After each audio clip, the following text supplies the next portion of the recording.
Hey you guys, it's Peter, and welcome to my channel, Peter Watches TV, where I watch all the TV shows, and then I come over here and I react to them. And every Monday, I do my Sister Wives reactions, so I have all of my notes in front of me to talk about last night's episode of Sister Wives. We'll get to that in just a second. But some big drama popped off this weekend. Actually, Peyton has been getting into a lot of these lives lately. He's done this for a long time now, where Peyton will go on TikTok Live and answer a lot of questions. But this weekend, he got into a TikTok Live. I think it was maybe Friday it happened. Friday or Saturday, he got into a TikTok Live and people were asking him questions, and he was talking about his moms and who he considers his real moms. And then he also went in and started talking about why Dayton isn't on the show anymore. And I started seeing this pop off like crazy on social media. So I looked into it. And for those of you that do not know, over here, I am doing my reactions to Sister Wives. But any of the drama that occurs outside of the show, not just my reactions, I am putting over on my drama channel, which is my Peter Mon channel.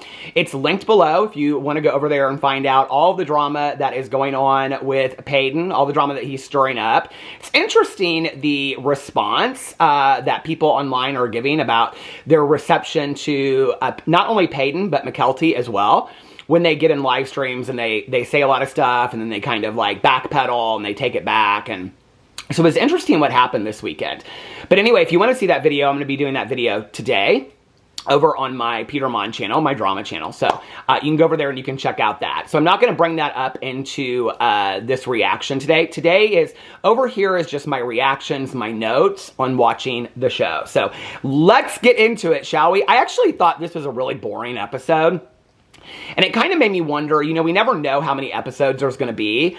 It kind of made me wonder, like, is this going to be like last season, I think was, what, 24 or 28 episodes or something? I mean, it was like the longest season that we've had of Sister Wives, I think, in the history of Sister Wives. I was like, if this is truly, and don't call me Truly Brown, if this is going to be truly possibly the last season of Sister Wives, I mean, are they going to drag this out? We've now watched 3 episodes of Mary talking about speed dating and dating.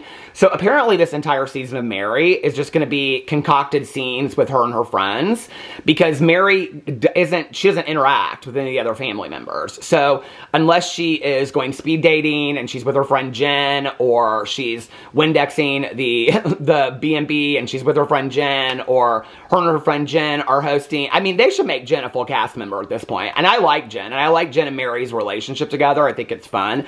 But Jen's a full cast member. I mean, she has just as much time on air as Mary does.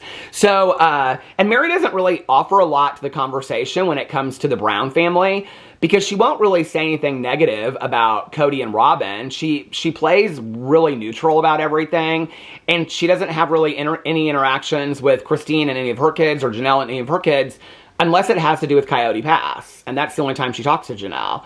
And she doesn't talk to Cody or Robin. And so Mary is like really outside of the family. I mean, she doesn't talk to anybody in the family. So it doesn't even really make sense that, I mean, it makes sense on the concept of the show, but kind of, but like, it's just, the scenes with Mary are just bizarre. And she actually had a lot of scenes in this episode.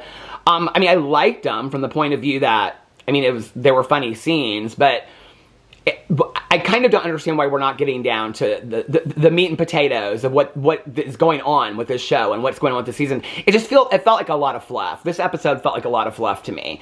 And this episode was season 20, episode 3, and it was called All About the Eggplants, which references a painting party that Mary had with her and some of her friends, hosted by her and Jen, of course.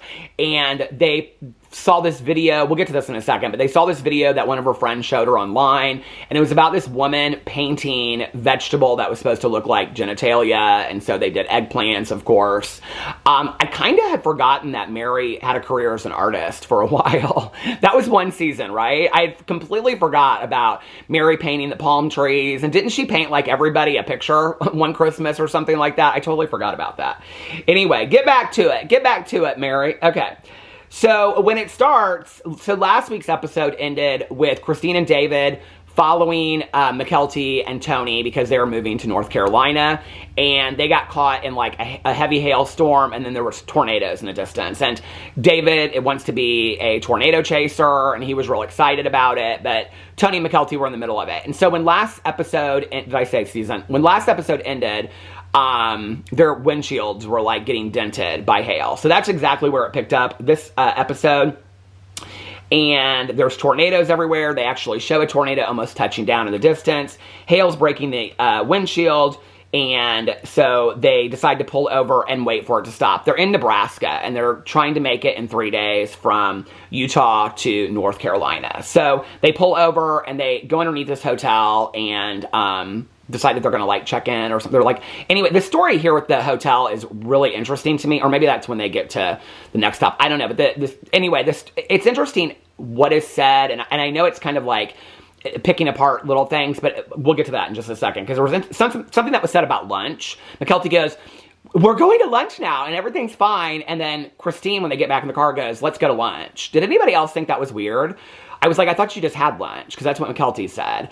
And McKelty did a really good job of, like, trying to act like everything was okay. You know, I mean, at this point, can you just lay it out? Like, if you guys are going to scream and yell at each other, just scream and yell at each other. I would rather see that on reality television than, I mean, McKelty's, like, walking away, and she's like, everything's good, we're gonna get lunch and take care of the kids. And I'm like, oh, okay. And I'm like, whatever. And then 2 minutes later, Christine's like, okay, let's get in the car and go to lunch. And I was like, I thought you just had lunch. That's what McKelty said. But anyway, I mean, it's small, it's minor, but it's moments like that on the show that just don't make sense to me, you know? That then 12 years later, we're going back and going, didn't Christine say? Anyway, so then we're in Parowan, Utah, and Mary's talking about her speed dating experience and how she matched with Ron, and she really liked Ron, but she hasn't heard from Ron, probably because he went home and Google searched Mary, and realized what a shit show this whole, that he didn't realize I'm going to be the center of a television show.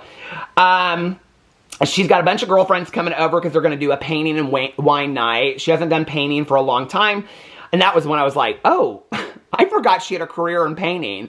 Wasn't she going to, like, sell her paint? No, I'm joking. Maybe she was. I don't remember now. But I do remember she made paintings for everybody for, like, some holiday or their birthday or something. Somebody's had, like, they all had, like, as many kids. Do you remember that?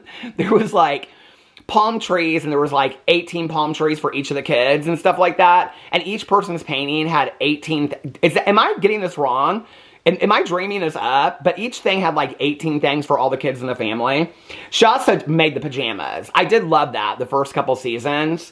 I was like, I'm dreaming of a Smoky Mountain Christmas with Mary and the fireplace making everybody pajamas. I was like, I love that she's making everybody pajamas.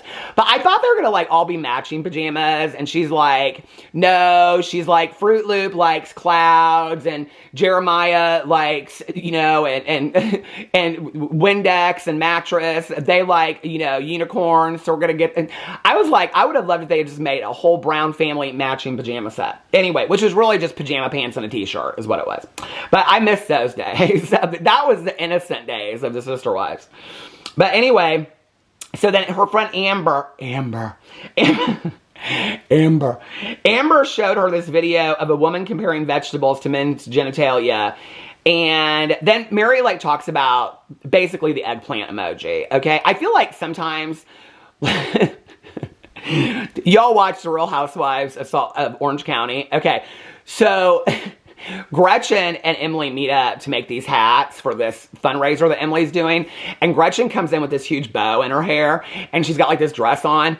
And when she leaves, because they get into a fight, Emily compares her to looking like she just got off a covered bridge or like a covered wagon.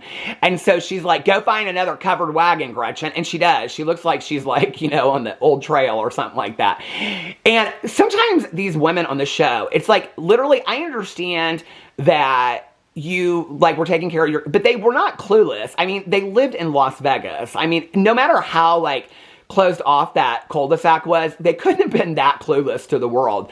I mean, listen, I don't think I ever had to have anybody sit down to me and explain to me what an eggplant emoji was. I mean, I think, you know, like, the first time that my husband sent it to me years and years and years ago, I think I kind of, yes, my husband had sent me the eggplant emoji. I think I kind of was like, oh, I get it. You know what I mean? Like, I don't think it's like, you have to be that smart to figure it out. I'm their same age, okay? Like, let's just be for real for a second. And Christine says, she goes, I don't know what the eggplant means. I'm like, Christine, don't act so fucking stupid. I'm so tired of Christine and her and acting like, she's like, I know it means something sexually explicit, but I don't know what you don't know what an eggplant means? It looks like a dick, Christine. Have you never seen a dick in your life? Come on. You're on David 24/7. Don't tell us that you don't know what and then she talks about how a peach looks like.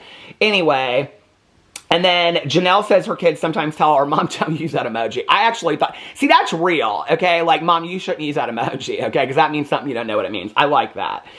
And Robin says, Robin's like, what does it mean? What does it mean? After she just is like, she's like, talks about, they move to the new house, and Cody's looking for studs in the wall, and Robin goes, it's good to have a stud around. But you don't know what the eggplant emoji is. So sometimes you want to act all shy and Puritan, okay? But when it works your advantage, you want to come out and you know what a stud is, okay? And you know how to sexualize your husband in front of your kids, but you don't know what an eggplant emoji is. You can't even imagine what an eggplant emoji is. Come on now, Robin. She acts so dumb. And I put on here, are they really that dumb? And then they're laughing. Mary and her friends are laughing. They're talking about eggplants. And they talk about Mary dating. She's talking about what she's looking for in dating. And then they start showing their paintings and all this kind of stuff. And there's like the big surprise at the end. And they know that hers is going to be the best because she's the best painter. I think it's not Amber. It's Chiffon. I don't know what her name is. Andrea, I think, maybe. Now we're back in Nebraska, and they're seeking shelter in the hotel. Christine, part of it for me is, I mean, I don't dislike McKelty, but like her and Christine speak so similarly. It's like if Christine's speaking, she's like, so there's a tornado and we're in Nebraska. And then it's like her and McKelty are having a conversation. She's like, yes, it was a tornado. And Christine's like, a tornado is a storm. And McKelty's like, yes, it's a storm. It's a storm that has like dust particles in it. Well, we were under the hotel. She was under the hotel. We were under the hotel. Were you under the hotel? I'm like, the way they speak, it's like McKelty wants to be Christine so much. And I don't understand. I mean, like, it's her mom. I get that, right? But it's like McKelty is Christine 2.0. It's a little, I don't know. It's just, it gets on my nerves a little bit watching the show. So then Christine says that she checked them into the hotel. I don't know what that means. Why? Anyway, she checked them into the hotel. And then her and David took the car out, McKelty and Tony's car, to go get coffee. And there's like actual craters. There's actual craters in the windshield. They were pretty bad, actually, I will say that. And then they talk about how it could have been so bad and everybody could have died in the tornado and all this kind of stuff. And then she's talking about how David wants to find the tornado and go tornado chasing. And Tony's talking about how David was bothered that he didn't get to see the tornado. So anyway, now we're back at Flagstaff. And Cody's talking about how they want to move to the other side of Flagstaff. So it's interesting how much happens. Now, I know that there's been like time periods. I think they said something like 9 weeks or something that the house has been on I don't know if they said 9 weeks. So I don't know if that means 9 weeks since the last episode, but you can tell it's been some time since the last episode. Well, in the last episode, Cody said to Robin, I really want to move in this house. This house has a lot of bad memories for me. I want to get out of this house, right? And so she was like, well, I'm not really sure about it yet. And this was kind of how the last episode ended. And he was like, well, why don't we find our dream home? And then when we find our dream home, and she's like, give me a day to think about it. Well, I guess he gave her an hour to think about it. And then it's like, at the end of this, when they get into the house, Cody says about this table. It's very telling of who Cody is as a person. They argue over this table, this dining room table, okay? And Cody wants to take it, and Robin doesn't want to take it. And Cody laughs. He thinks it's funny. He's like, I'm going to keep on pushing, and I'm going to push, and if the table and I'm like, but this is what you do with everything, see? This is part of the problem, right? Like, if you ever went into any kind of therapy whatsoever and listened to anybody told you, they might tell you that these little behaviors about pushing your ideology of wanting a table is exactly what you do with wanting to move out of this house, or what you wanted to do with your wives, or what you want to do with your kids. It's the pushiness, Cody. It's not just about the table. It's about who you are as a person. And you've never learned that, so you never grow as a person. So anyway, now they're packing their stuff and they're getting their house prepped in case they get the offer on their house. Anyway, so they got this house, okay? They found their dream home on the other side of town. The problem with it is that it was too expensive. And so they had to wait for the price to go down a little bit, which it did, but then it also requires them to sell their current house. I was like, oh, okay, so that's kind of how it is for a lot of people. I don't know, that's, most people that I know have to sell their current home before, like, that's kind of a common thing. Like, I guess maybe it's not to Cody that had 4 houses, but like, that's kind of a common thing with a lot of people that, like, especially if you're going to move into a bigger, more expensive house, that you're going to have to sell your current home. And he acts really put out by all this. So anyway, like, and of course, I don't know if they like live in like, you know, the glass dome or something, but they explain everything to everybody on TV. Like, I mean, my cousin's a real estate agent, you know what I mean? I'll talk to her all the time and she's like, yeah, I've got a closing, but this, you know, got to get the woman out of this house before like the closing or a new place. I mean, it's like, that's kind of common stuff. Yes, there are people out there that have enough financial resources that they do not have to sell their house, or they can't because their house has been on the market for a while and they can't sell it before they move into their new place. But that's not a luxury that a lot of people have. I'm glad that you have that luxury when you're constantly talking about money problems. My first thought, though, was, and it's interesting because it comes up later in the episode, they are so quick to get this dream home of theirs, okay, and list their house. But it's taken 3 years for Cody to move on Coyote Pass. And I was like, so, and Cody actually addresses it later. He says something to the effect of, well, they started getting motivated to move on Coyote Pass when they found their dream home. Basically meaning, we need to sell Coyote Pass so we can get our dream home. We need to get our money. Well, now that it matters to Cody to sell Coyote Pass, now he's ready to move on Coyote Pass. So what we know about that was that what everybody speculated for the last couple years is that Coyote not moving on Coyote Pass, like moving towards selling it, was all just a control aspect for him. It was him just holding this over Janelle and Mary because he just didn't want to sell it because he wanted to have, control was more important to him. But now that he wants his dream home, he don't give a shit if he sells it or not. He don't care about Coyote Pass. He's ready to move on from the memories of Coyote Pass. So then the realtor shows up at their house. He tells them that they got a cash offer under list, which means, I don't know, it didn't say how much under list. I remember when their house sold because you saw the pictures. This comes up, her style, Robin and Cody's style of their house. I remember seeing their house. I remember seeing that purple bedroom that looked like a mix of King Arthur and, I don't know, some like circus haunt. It was weird, okay? It was like all purple velvet. Did you guys remember it? If you saw the pictures, it was bad. I don't remember how much under listing price that they sold it for. So they didn't get into that at all. So now they're preparing to sell their house. They're joking about this table that I talked about. And Cody's like, I'm going to stand my ground. I'm going to stand my ground. And Robin just kind of looks at him like, I don't understand what, I mean, she acts like she's so in love with this man. I don't understand what it is about him. But anyway, I mean, I think that's a sentiment that many of us probably share. I mean, I'm not saying that Robin's any great prize either, but she just looks at him half the time like he's crazy, right? I will say the other thing that was interesting was when the realtor came into the house, you see a Cody Brown that you only see when he interacts with other people. And it's like when he shows up to the engagement party. When he shows up and it's like, the hair comes back, the hair flip, and he's like, hey, how you doing? I don't know what the realtor's name was, Brent. He's like, hey, Brent, like, yeah. And he even, like, walks differently. It's like this put on Cody that is very affected when he's around other people because he's so worried about what people think about him. I had forgotten about that Cody, because that Cody was the Cody you see on episode 1, season 1, when he's like, yeah, and this is Mary's apartment, and hey, Mary, give me a kiss. It's like that put on Cody that the mask and the facade has fallen over the years. Then this is when Robin talks about their taste in decorating, and she says that her taste is more old world style, more traditional. I don't know what more old world style means. Does that mean like Guillotines and Dungeons? I don't know. I don't know what the fuck that means, okay? Can somebody explain that to me?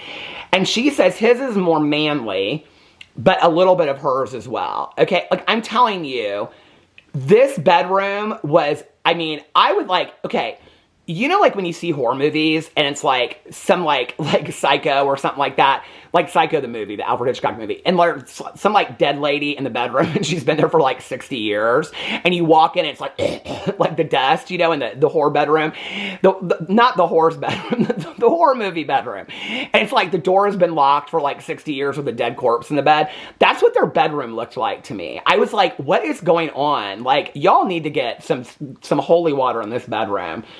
I mean, they wonder why Dayton hasn't been around for years on the show. Probably because he doesn't want to come into this stank-ass house. It's gross. Anyway, then she says that his style goes a little bit between the two. Manly, and what does she say? Old world style. Horses, I guess. I don't know. Horses and chainsaws, I guess. I don't know.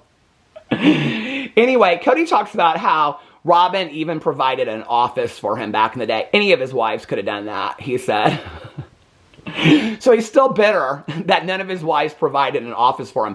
None of his wives, except for Mary, had the space. Mary had I think she had 16 extra bedrooms in her house, but none of them provided an office. Did he ask for an office? Did he say, could I have an office?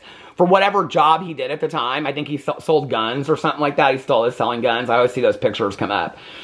Then he talks about how they just have over 30 days. And the new home for Robin is a new beginning. They say the word new beginning and new start like 50 times in this little segment. And then Robin says it's closer to the college and it's closer to the kids' church, or the girls' church. Cody says it's a place for the kids to come to. And he needs a place for Truly to have a room. Okay, I think it's really interesting that Cody talks about the fact that any of his wives could have had an office for him, and that would have equaled that they loved him, right? But he doesn't even have a fucking bedroom for his daughter, Truly, that he wants to develop a relationship with. His only daughter, I think, that's under 18 years old. He doesn't even have a bedroom for her at his current home, but he wants to complain about the ex-wives not having an office for him in his house. Which, that obviously what it means is Cody's pissed about that. Because it translates as, my wives didn't care enough about me to give me an office. Well, then that's what Truly's hearing from you, Cody. That you don't care enough about her to give her her own bedroom. So then he's like, well, we're going to have our own bedroom for her at Truly's house. But then when they're walking around the house, it's like, he's like, this will probably be this will be Truly's bedroom. It's like, he hasn't even thought about it. She's not a priority to him. And the fact that he and Robin, which is so sad for me, for Truly, but the fact that he and Robin continue to think that, like, if we build it, they will come, that magically, because they have the space, all the kids are going to want to come and bring the grandkids. He couldn't even find time to go see McKelty and Tony before she moved cross country. Like, it's like, how stupid are you that these kids are all of a sudden going to show up? You just want a bigger house. That's all it is. And when I saw the house, like, on the outside, the new house is gorgeous, but on the inside, I was like, this is junk too. Like, what's going on, Flagstaff? Like, did you not build nicer houses? Like, Christine even says her old house is weird, and she's like, I want to get out of there too. I like, agree. I think the houses are weird. I don't get it. It's like he wants that split level house that he had back in Lehigh or something. But anyway, he says there's space for her, for Truly, even if that's, and the other kids, even if that's just a fantasy. So he realizes that it's kind of a fantasy. Then we're back at Mary's painting reveal, and her friend did this painting of Cody as a chicken, and Cody as an eggplant, and the eggplant Cody had hair on it. It was, haha, it was fun, and Mary had a good time and all kind of stuff. Now we're back in Flagstaff. And Janelle says that Cody always felt like he needed to move. They're talking about how he needs to move so much. Mary says that he was always so social. That I've never seen him, they'd never show him other than like one Vegas trip with some friends and his brother. I've never seen Cody be social outside. I mean, we never see him in church. We never see him in his gun shows. We never see Cody anywhere, okay? I mean, like, we see Mary with Jen. We see Mary with a lot of her other friends. You know, we've seen Janelle with her kid. I mean, we don't see Cody do anything social. When is he fucking social? When they went back for Garrison's funeral, the people in his hometown didn't even know who he was. Like, he's on a TV show and they didn't even know who he was. Did anybody think that was weird? He's like, yeah, this is where I met all the girls. And I'm like, do you not remember 5 seasons ago at your high school reunion when everybody said that they thought you were gay? Like, nobody knows who you are, Cody. Like, and Mary just makes so many excuses for Cody and Robin. Still. And she's talking about how he always needs to move because he's a very social person. What? That doesn't make any sense. My husband's an extremely social person. We've lived in the same condo for 17 years. That doesn't make any sense to me. What does that mean? You're a social person, so you have to move. And Janelle implies that he's always moving from something because he's always fleeing. I think that one's probably the more apt answer to that. And they're talking about how they accepted the offer and they're moving. And I'm like, and nobody cares. Like, this is what's really sad about Cody and Robin on the show at this point, is if you remember the moves, like from Lehigh and then from Vegas and the building of the houses and all this kind of stuff, like the moves were always a really big part of the show. And now Cody and Robin, and I think they think, while they're filming it, that it's a really big part of the show. And I'm like, is Brisha and Siobhan, have they shown up yet? Did they get that patio table? I'm like, have they moved yet? Like, I'm over it. I don't care. Like, nobody cares that they're moving into this house. And then they're talking about how the house has a series of sad events. The place has pain. Robin was in a deep depression while they were in the house during the divorces. You didn't show any of that.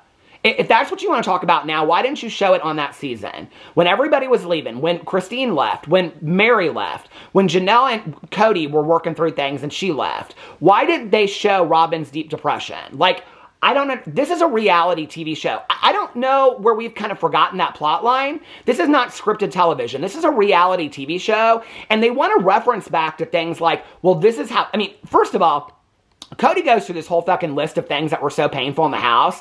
Number 2 is when he got sick during the lockdown. The last thing on there is his son's passing when he got the phone call. Like, put that in perspective a little bit. But the way that they rewrite history and remember things, I'm like, that was never on the show. We saw you have a breakdown because you didn't get your perfect Christmas. We never saw you reaching out to the wives. We never saw you running over to Mary's trying to make you as a sister wife. She's always talked about how she was such a great sister wife. Never saw you running over to Mary's, you running over to Christine's. They've all had conversations, the two of them together. When has Robin ever shown up without Cody to have those conversations? That's part of why everybody realizes it's just Cody and Robin, Cody and Robin.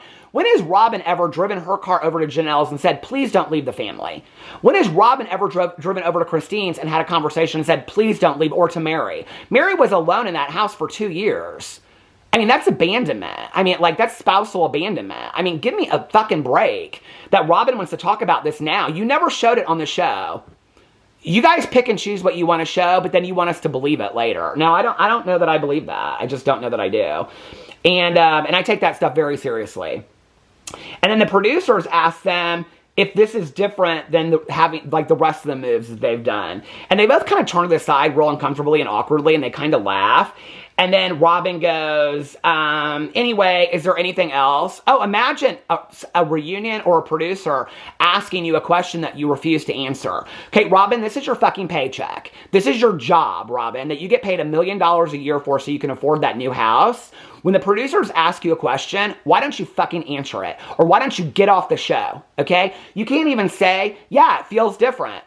Why don't you say your old song and dance, Robin, okay? Yeah, like, I was the perfect sister wife, and I miss my other sister wives, and the dream is fading, and this mood feels a lot different. You just laugh and say, anyway, next question.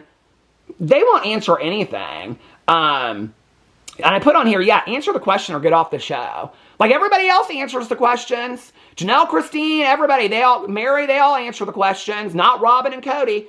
Nope, they deflect and refuse to answer the questions. Cody says that he feels like it's serenity at the new place. His heart broke in this house. They just want a new beginning. Christine and Mary talk about how they found out online that they were moving. And Christine says that she heard about it and she didn't believe it at first. She said their house is weird, so she doesn't blame them. I love that.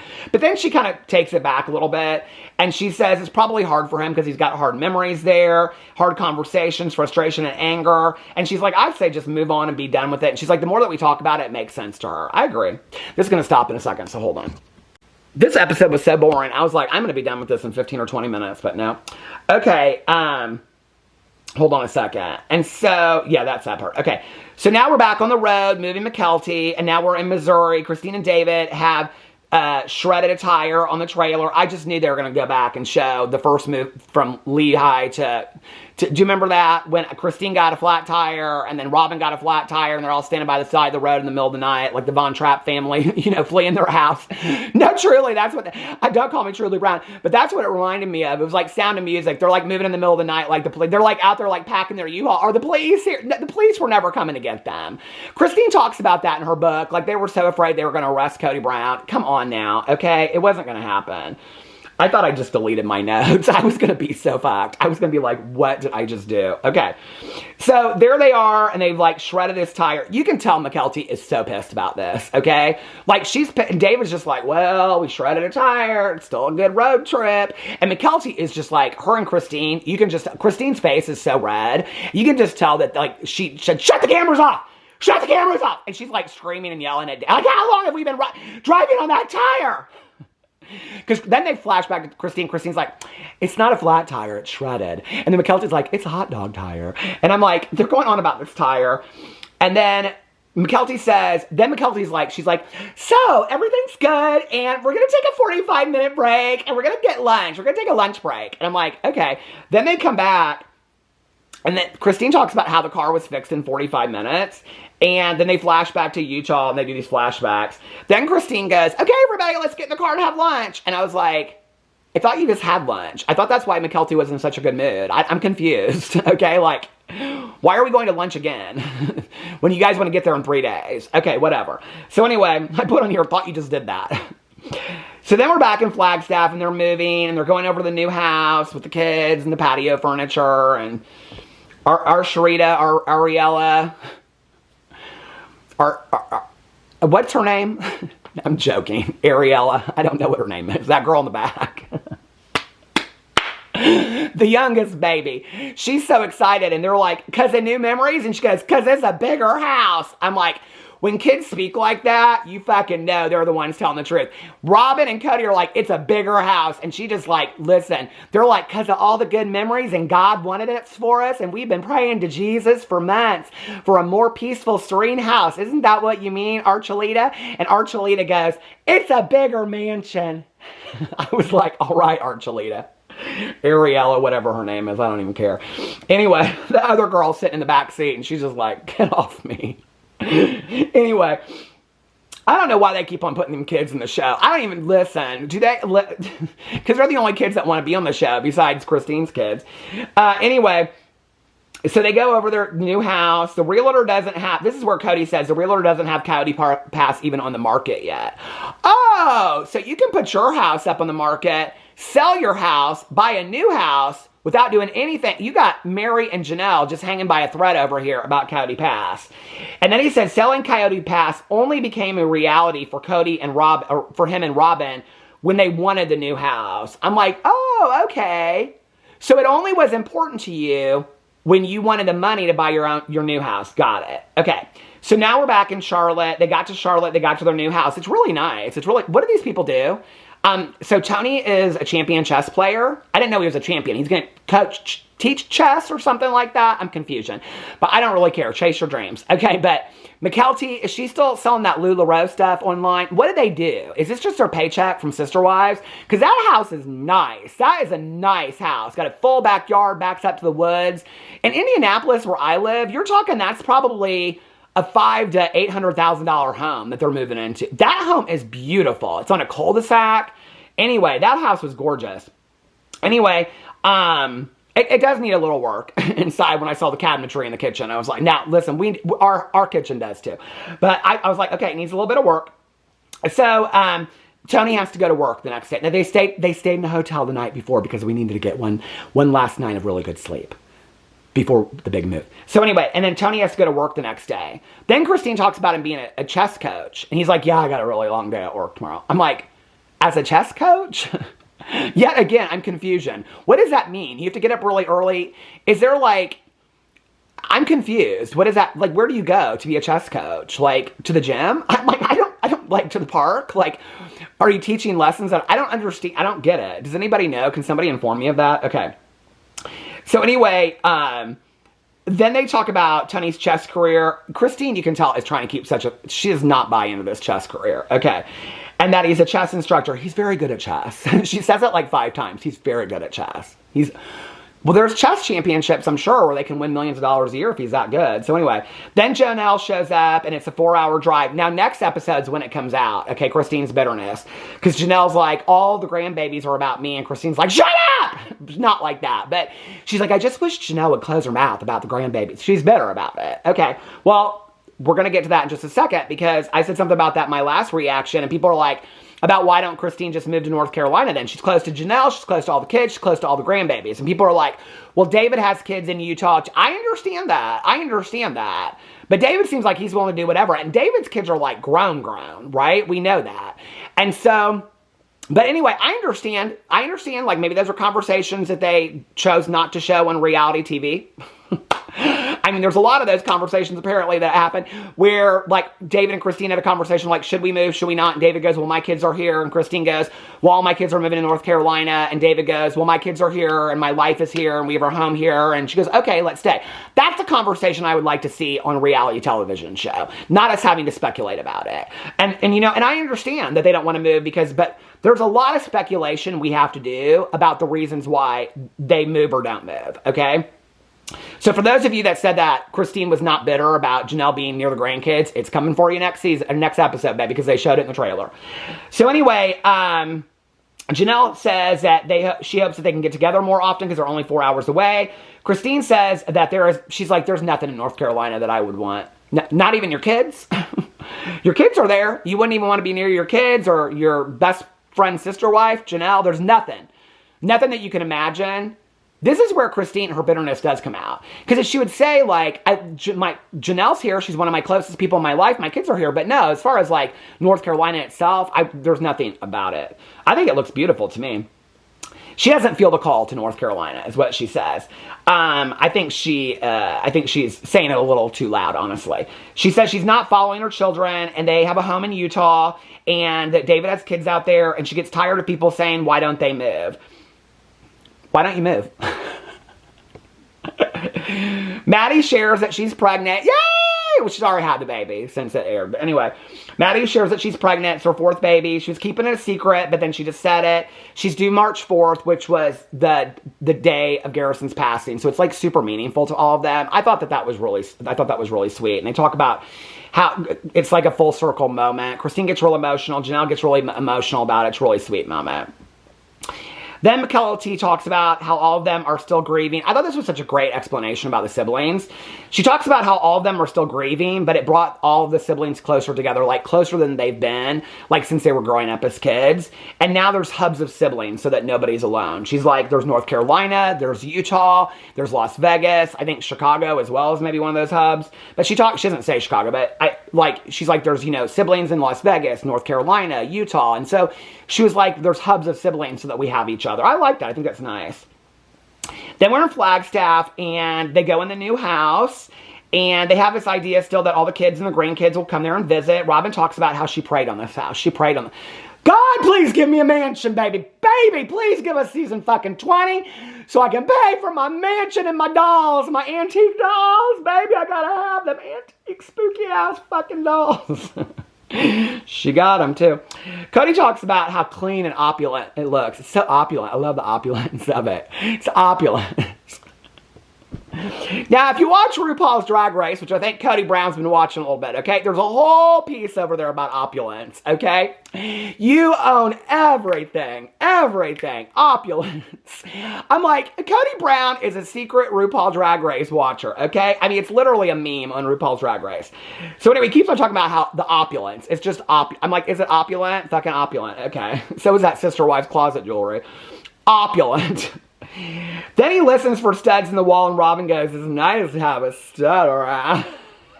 Honey, I think the only studs you're going to find is up at the beauty shop doing your hair. But anyway, then they start arguing over the dining room table, and he said, I'm going to push it as far as I can. He's going to relish in the idea that it's still there. I'm like, why would you relish in the idea that you pissed your wife off so bad just to get your fucking way over a table?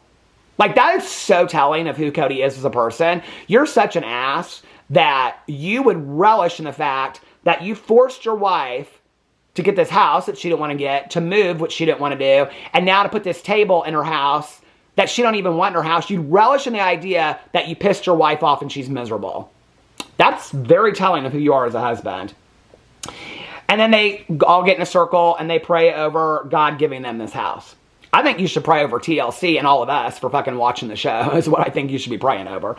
So anyway, we're back in North Carolina. And the show closes out with Christine talking about McKelty wanting to be close to Maddie. And then Christine's talking about how much she's going to cry when she goes home, but she's going to save it till then. You can tell Christine's really upset with McKelty. I mean, they're super, super close.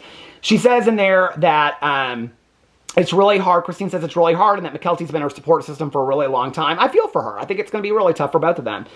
And that she's going to miss her a lot. And that's how the show ends. So that was Sister Wives for this week. If you want to watch my Sister Wives drama video, go check out my Peter Mon channel listed below. I love you guys, and let me know what you thought about this week's episode, and I will see you tomorrow. Bye.